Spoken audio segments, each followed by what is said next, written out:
Well, Saints Row is back, and this time, it's serious. Well, okay, it's not that serious, as you'll soon come to see, but this new reboot of the series is walking back on some of the extra wacky activities that you might be familiar with from some of the more recent games in the series. Which means, yes, we've definitely seen an end to you wielding thickly veined purple dildo baseball bats as melee weapons. But is that really a bad thing? Is the immature and irreverent Saints Row that you know and love dead and ruined forever? Or is it time for the series to finally grow up?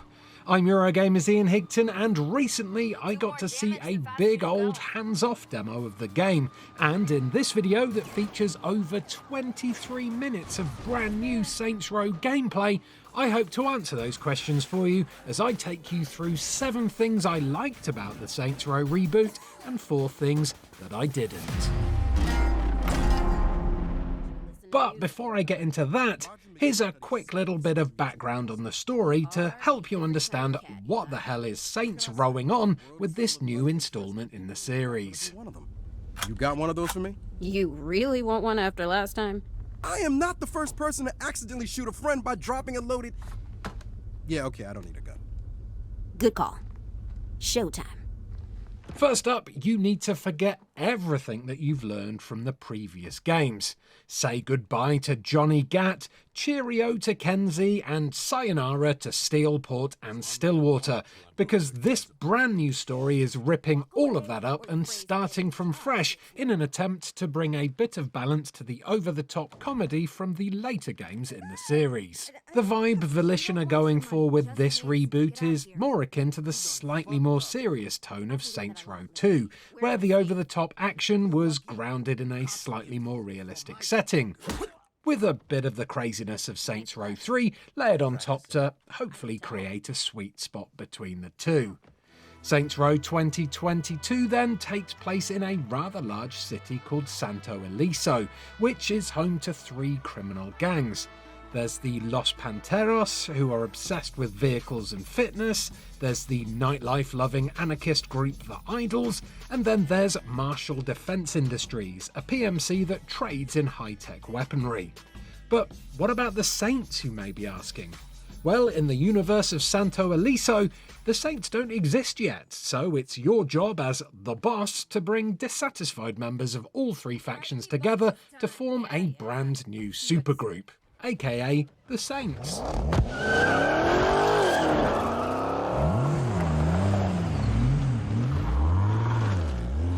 The first thing you'll notice about all this gameplay that you're seeing is that this is by far the best looking Saints Row game to date. While the characters and costumes still retain quite a cartoony vibe, the city of Santo Ileso itself is looking great so far. There are 9 districts in total, and according to the developers, they were inspired by areas from all over the American Southwest, from the deserts of New Mexico right through to built-up urban areas inspired by places like Las Vegas or Reno. It's not perfect, mind. The desert town areas in particular, while highly detailed, do have a bit of a beigey, been there, done that in GTA 5 look to them, which left me feeling rather cold. But I did really love the look of this nighttime police chase through an area inspired by Las Vegas. The lighting here looks epic, especially the way the reds and the blues from the police car's siren bounce all over the scenery. And there seems to be a lot of extra detail to the buildings and surrounding areas here, which brings everything to life.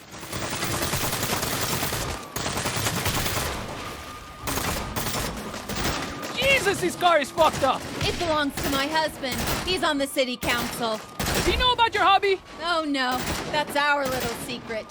Hate to say it, but the car might be a giveaway. Don't worry, I'll deal with him soon enough.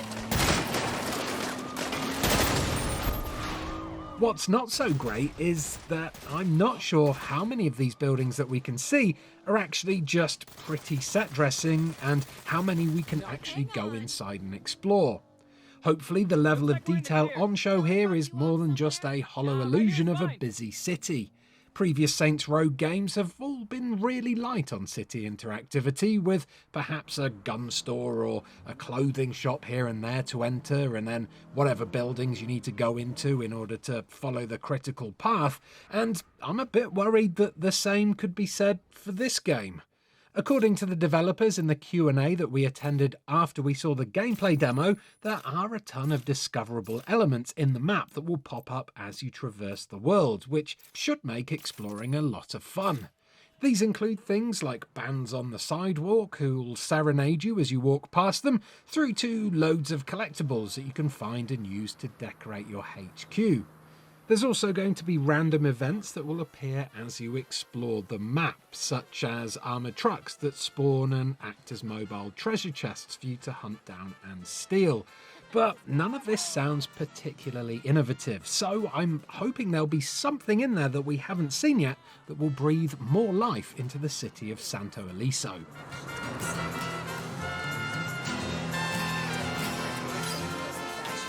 When the Saints Row reboot was announced, I think a lot of fans were a bit worried by the footage they saw.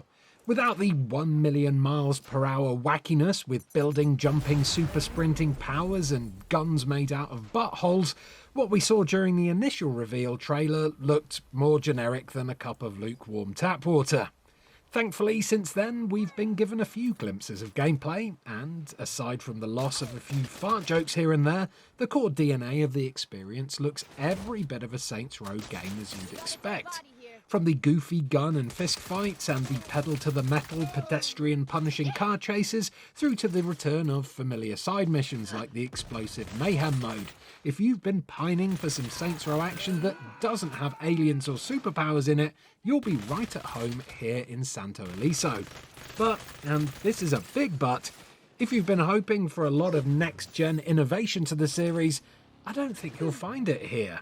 Driving and fighting is all in third person as before, and the open world missions follow a similar structure to Saints Row 2 in the way that you rescue friends, form a gang, and battle for turf. I don't know, to me, what I've seen so far makes it all seem a bit like what The Force Awakens was to A New Hope. Basically, just the same thing, but bigger. A retelling rather than a full reboot. Sure, it's still fun and all, but I do wonder how memorable the game will be when a lot of it is just retreading old ground.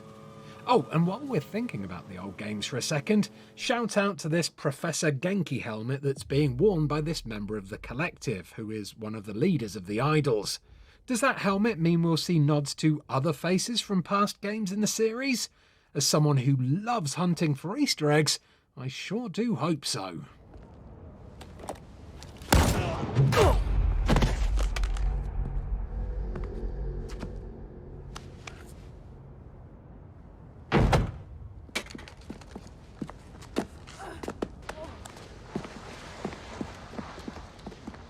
While Saints Row 2022 is a much more grounded game than its predecessors, I was very happy to see that it's still full of wacky weapons and a liberal amount of gore. The best example of this that I saw was the Pineapple Express combat skill, which mixes slapstick comedy with high explosives.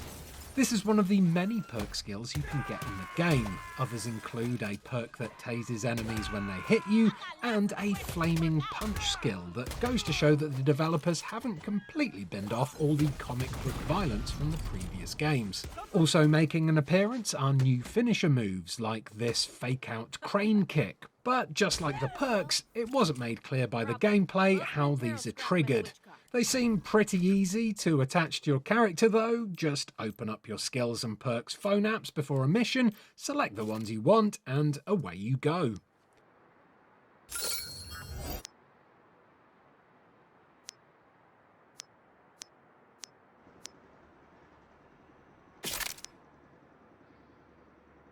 It was scenes like these that showed me that humour was still a core part of the Saints Row experience, even though, as you'll see every so often when the weapon wheel pops up, most of the weapons available to you this time round are not shaped like willies.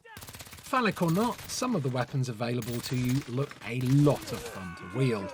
As the boss is an ex-member of the MDI faction, they have a lot of access to experimental weaponry, and one of the ones that looks the most fun to play around with is the Thrust Buster here, which, when thrown at enemies, launches them up into the air like little fleshy fireworks. Ooh, indeed. Although I didn't see it happen, the Thrust Buster can also be thrown at cars to send them flying through the air, and there was also talk of a way to add special ability upgrades to weapons, which makes their effects even more bonkers than before.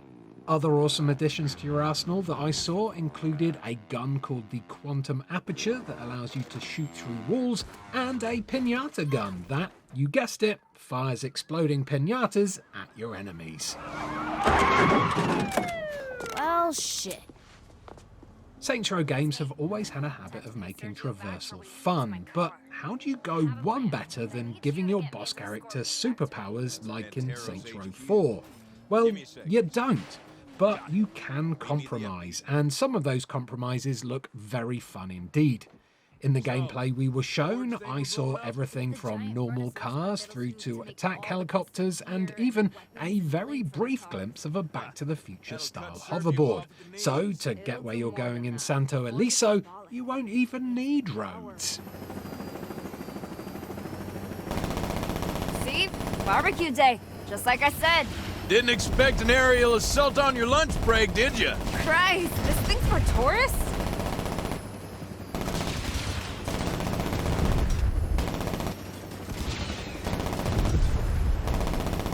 All clear. Land on the roof, and we'll get inside. The most unique method of traversal, though, looks to be the wingsuit. We've seen one of these in countless Far Cry games, but this one here looks way more versatile and just plain fun to dick around with. For instance, one of the vehicle perks gives your cars an ejector seat, so you can fire yourself into the air if you get in real trouble, then wingsuit away to freedom, bouncing off pedestrians as you pass them to give yourself more height and momentum. This way you can chain your moves together, so you could jump out of one car, bounce around town for a bit, and then land on the roof of an unsuspecting driver's car, and then kick them to the curb and take theirs for yourself. What? If you love customization in video games, then Saints Row is going to be a must-buy for you because it includes probably the most in-depth customization options I've seen in a video game to date. Not only can you customize the look of your boss by changing everything from the texture and color of their skin down to their muscle and vein definition, but you can create multiple bosses, each with different looks, skills, and perks that you can swap to at any point in the game using your mobile phone app. You'll have seen quite a few examples of different bosses in the gameplay in this video, but there's basically infinite customization options here. Want to create Shrek? Easy. Want to dress your boss in a hot dog suit? No problem.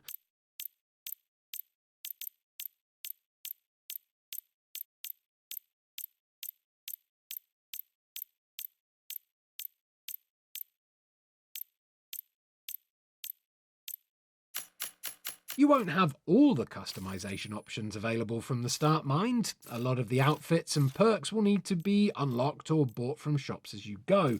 But looks-wise, there's a huge amount to play with at the start, and it can all be done in the Style app on your phone. And that's not all. You can go deep under the hood and customize all your cars in insane amounts of detail. You can change the paintwork, you can add performance upgrade kits, nitro boots, funky horns, weird wheels, and as I mentioned before, even add in an ejector seat for quick getaways.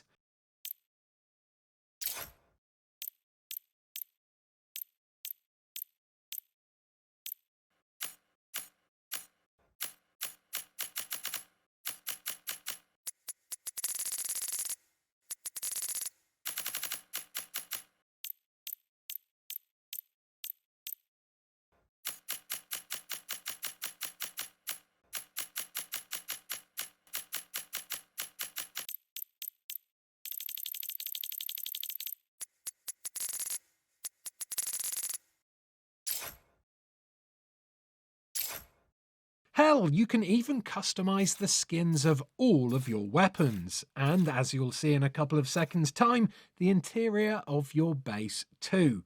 So I hope you don't have anything important to do, because if you love customization, you could be here for quite a while.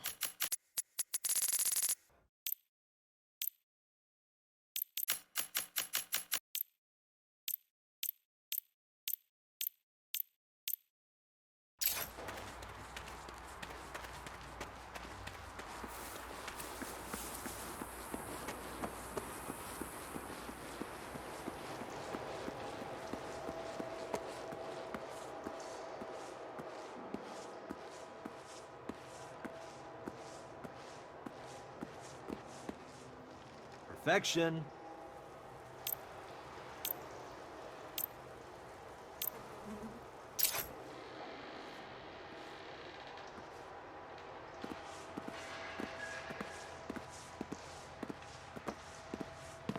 I can't wait to see how our criminal ventures work out. The idols were never big on entrepreneurial spirit. This is the life.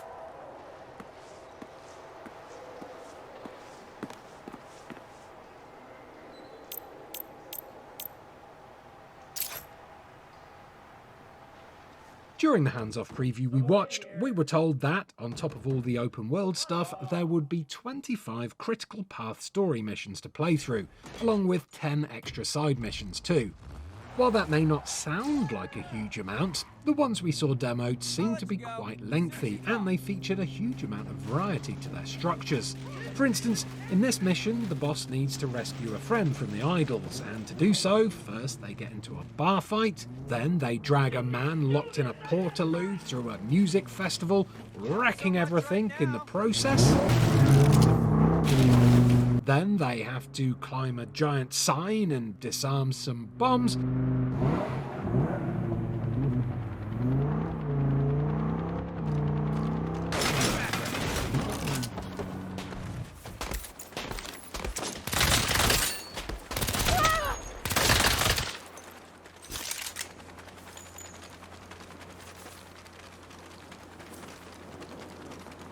Did these nutjobs rig bombs all the way up? Okay, remember your martial training.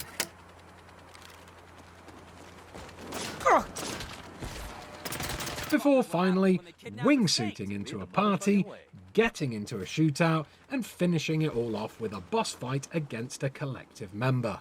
Phew! Party's over, motherfucker! You're not getting off that easy. Come over here! I can't believe it. Down. Cool.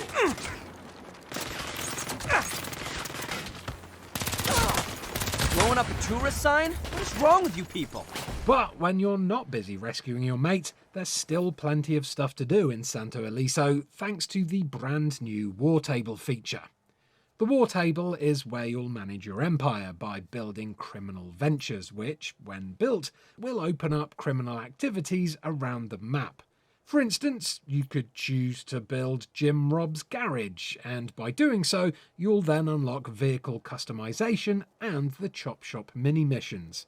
Build a military surplus store, and that'll open up your ability to take part in mayhem missions, and so on and so on. Each new venture has 14 instances of its missions, but if you beat them all, you'll make progress towards a district takeover. And taking over all the districts is the main aim of the game. However, having played previous Saints Row games before, this formula does sound a bit too familiar. Sure, the War Table is a nice idea, but really it's only a fancy way to package and activate missions that we've already seen and done countless times before in the past games of the series. Also, having 14 instances of each venture is a good way to pad out an open world, sure, but if you're not a massive completionist, I feel like some of these ventures may end up just being a bit too repetitive to fully complete. Kevin ain't here, so fuck off. Fuck you, Saint. Tell me where he is. this!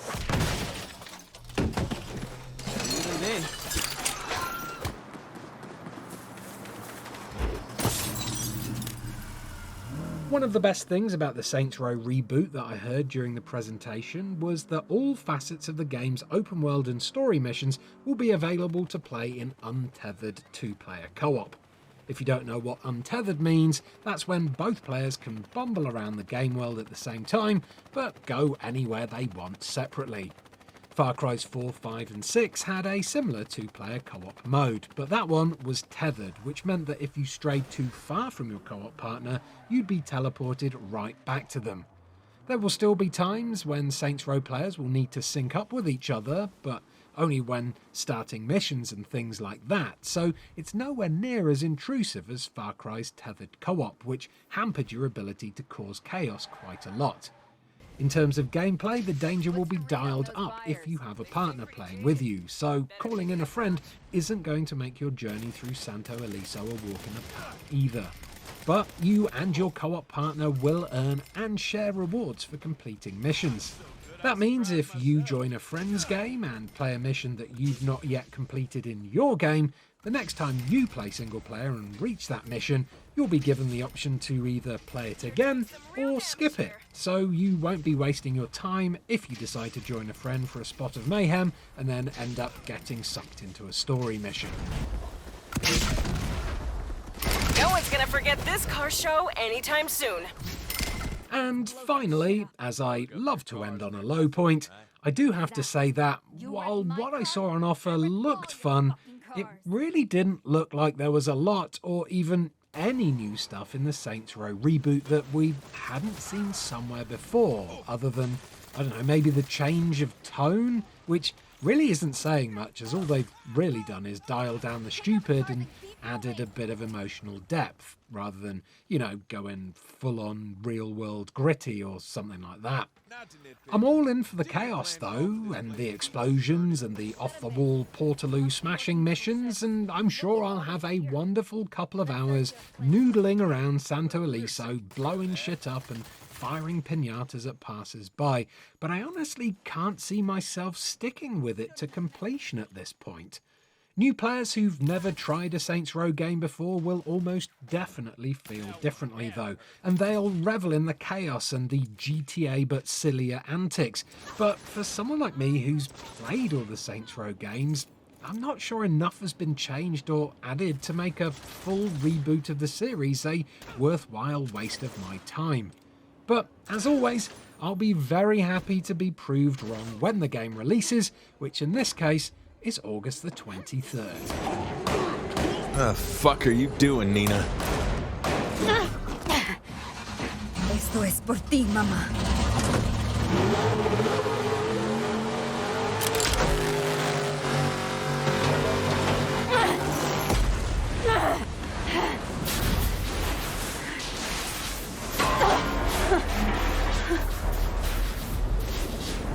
When Saints Row does release, by the way, you can be sure that we here at Team Eurogamer will be indulging in some classic co-op shenanigans on a live stream or two. So if you'd like to see how that goes down, and you can be sure it'll end up with me getting shouted at somehow, do give this video a like, subscribe to Eurogamer for daily videos about video games, and click on that bell icon to make sure you get notified whenever we go live. Goodbye.